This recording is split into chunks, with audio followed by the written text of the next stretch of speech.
how to add photos to Apple Wallet. So here's what you have to do. You want to go into the App Store first, and we'll use the search bar to search for Pass to You.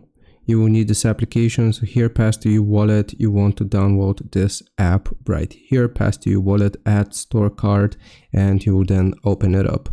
Once you open up this application, you want to press the plus sign here at the bottom right, and you will see this option, get the barcode from an image. So if you want to add an image to your Apple Wallet, you use this feature here, and if your image has a barcode, it is going to detect it here, and it's going to let you add it to Apple Wallet. And I'm just going to show you with another pass template here. So let's say this one. We're just going to click on it. We'll click on next, then you will click on done, and right here you will see the option to add it. So you will just add it to your Apple Wallet, and now if I go into my Apple Wallet, you will see this image. So I hope this helps. Leave a like and sub, and I'll see you next time.